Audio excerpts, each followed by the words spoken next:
Greatness is your natural state. It's not an achievement, but it's a recognition. And it's a thing to find. It's a thing to embrace and understand. It's a thing to allow yourself to reveal.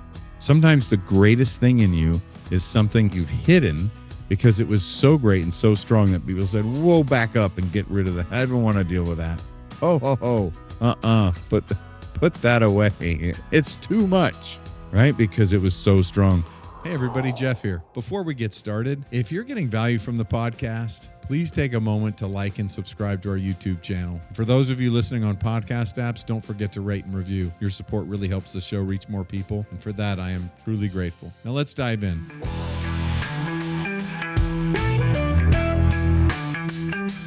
Welcome to The Point with Jeff Spikes. Hello, and welcome to The Point. This is your host. It's exciting to be here. You're right on the edge of hearing a new title as when you tune into this show, and exactly what that title is, we haven't settled yet. Some of you have given us some really compelling feedback that is pulling us away from the concept of just having it as quantum strengths. We have a couple of other ideas that we're leaning into. So I don't have those together right now, but as those come together, you will be the first to be able to participate in deciding which one it would be. Today, you get an opportunity to consider something more about your absolute brilliant greatness. Consider this idea that you were born with greatness and that it is absolutely time to rise up into it and to be that greatness.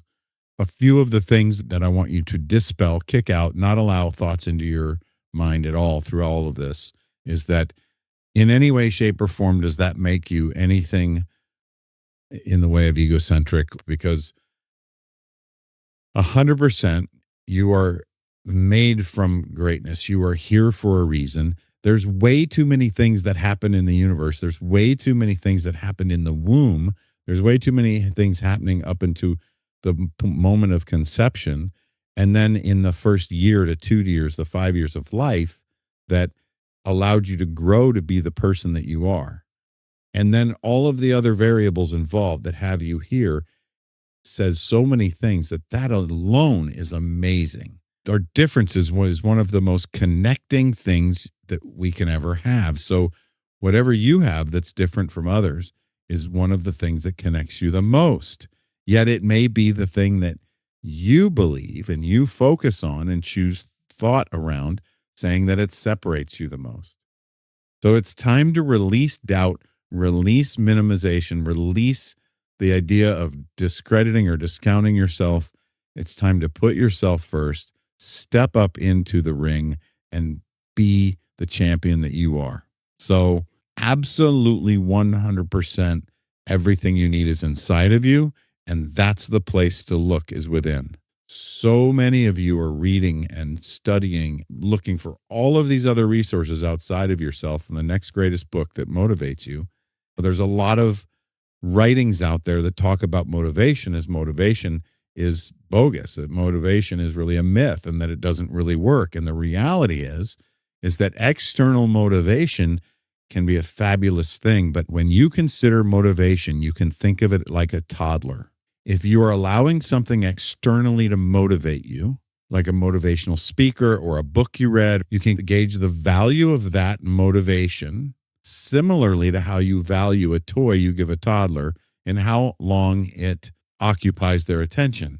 Any of you parents with toddlers out there will say, understand the amazing value of a toy that will hold a toddler's attention for 20, 30 minutes. That is golden. That is an amazing toy.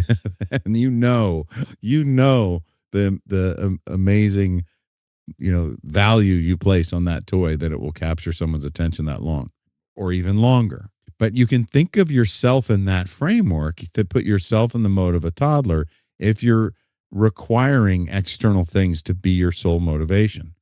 Because in the science of motivation, the reality of motivation is that you're motivated by what you don't want. You're motivated by pain, and you're motivated by something deep inside of you that truly pushes something forward that you do want, which is the whole reason why it's important for you as an individual. And if you're an owner of a company, why you as a company or you as a team leader, why it's important for you to have an amazingly large vision and understanding of where you're going, because it takes something big enough to excite all of our unconscious and all of to get us fully aligned to begin for that to cook and want to really motivate us. When the pain that we're moving away from, that if you're moving away from pain, there's a point of diminishing return. There's another side effect of moving away from pain, is that you can raise your tolerance to pain so that every time it needs to become more painful, it has to get worse to actually drive change. The science of motivation says you need both. There's nothing wrong with seeking outside motivation while we're driving down the road, focusing on what we're putting in our minds. This is not an exclusionary conversation where things that you're appreciating that work for you are considered bad. This is just not leaning up solely on external motivation. And you can think of it, a fun way to think of it is to gauge yourself as a toddler as how valuable you like that motivation. So the idea of that is to have fun with that idea, not consider it as a degrading or negative thing. Because toddlers are in the epic journey of venturing through what they're interested in. And they're beginning that, and they have this choice and this amazing nature. You can start really seeing the nature of this individual coming out and how they approach things and how they perceive things, which is the number one delineation that makes each one of you extremely, authentically, wonderfully, beautifully unique. You were born with greatness. You may have forgotten that. It may have never dawned on you, but it's time to rise up and just be your inner greatness without judgment of what that means, without comparison to what that means. So a couple of enemies to it are doubt, comparison, which encompasses that judgment, and listening to the world around us, trying to conform.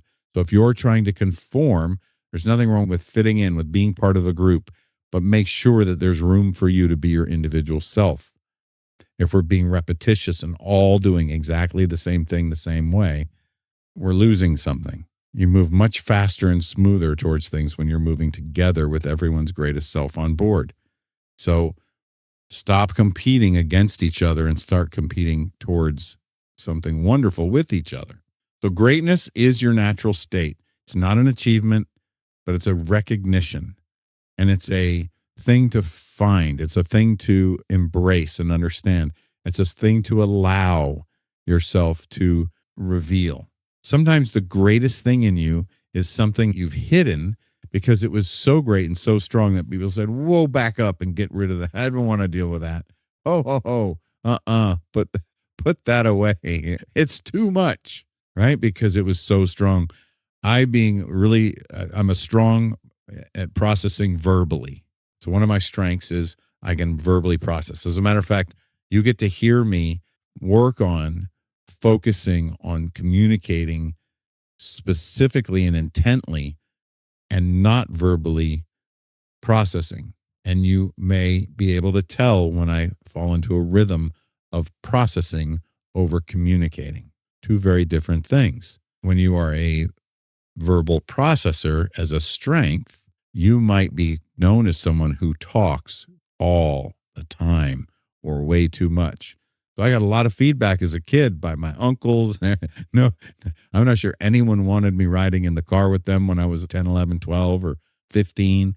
I was just talking all the time. Well, that was stifled out of feedback and out of people not wanting to be around me. Yet it was one of the greatest processing skills I had. So later, learning that and then utilizing that as a way, gain perspective on my thoughts and a way of working through processes, was an amazing freedom that became a wonderful gift. So just in the same way that if you're a high overachiever and you are really solid at being disciplined and focused and you're moving towards a goal, you can be seen as a rough, unfair person because you just run right to the win. Whereas more empathetic people are concerned about everyone's feelings along the way. Those things are wonderful if we embrace our greatness in each other, because it helps us find the balance and the beauty of humanity. Greatness is your natural state. The other side of that is that when you feel a challenge, it's not a struggle, it's a calling, it's a call to action, it's a joy.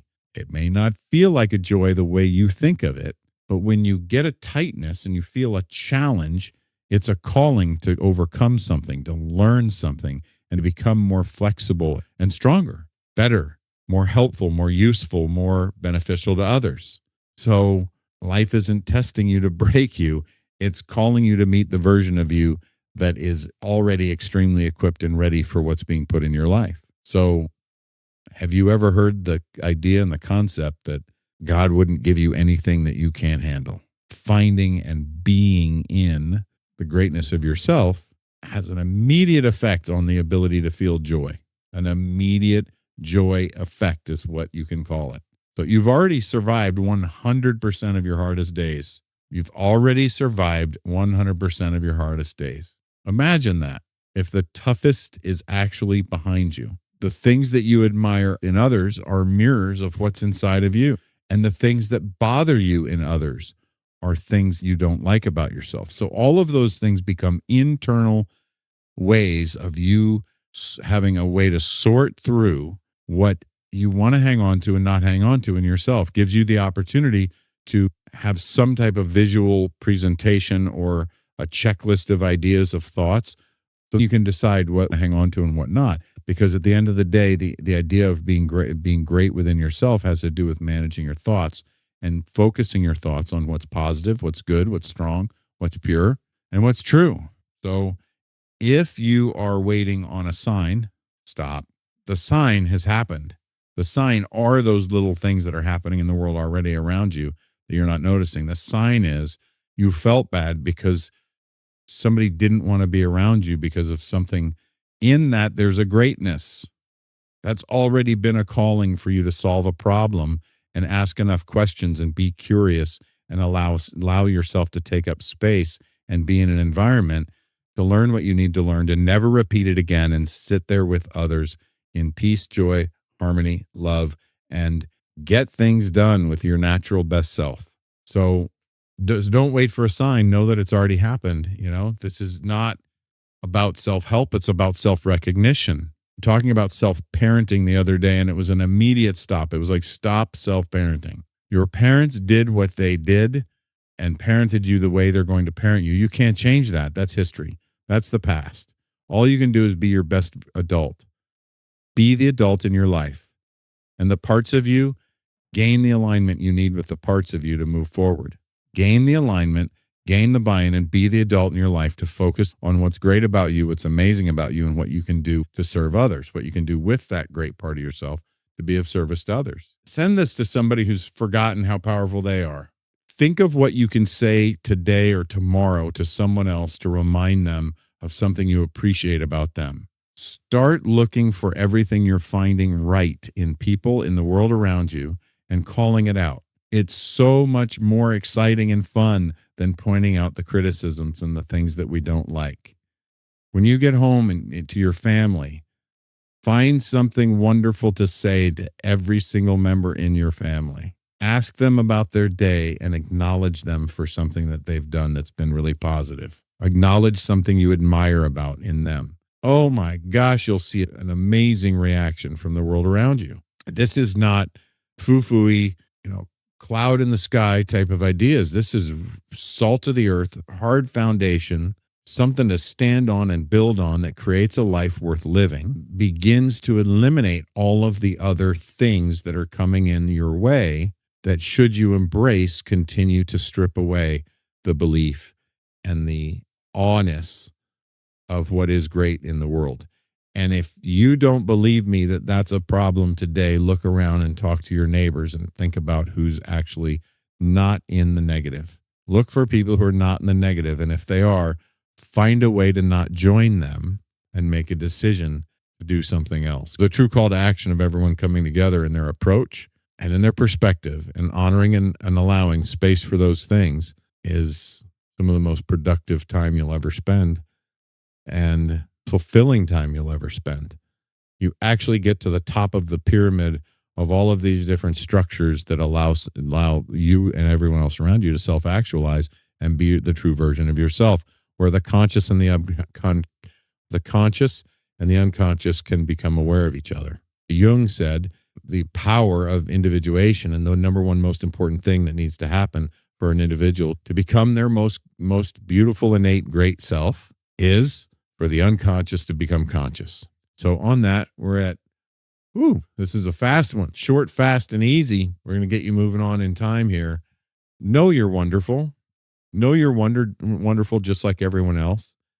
Be curious to find what that is in others.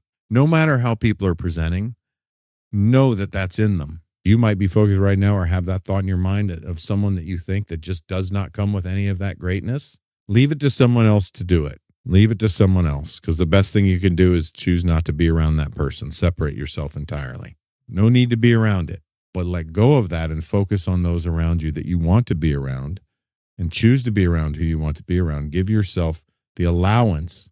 Allow yourself to be in the presence of greatness and look for it in each other. Look for it in each other. Look for the good things that happen in the day, not the bad. You can even set up a rule with whoever you vent to that you're not allowed to vent until you share all the things you admired and appreciated about the day. You might find that you no longer want to vent when you're done talking about it. So take that for proving. Take it on, try it, and prove it for yourself. Let's turn this world around and be positive. Let's turn this world around and look at strengths and take a strengths-based approach to life. Let's find that in you. Let's practice that. And let's turn this world upside down and make a difference. That's it for today's point. I'll see you next time. Thank you for joining us for another amazing episode of The Point with me, Jeff Spikes. Please visit jeffspikes.com for everything you would need to know to engage with me offline. And lastly, thank you for your time, your attention, and your consideration. This is The Point.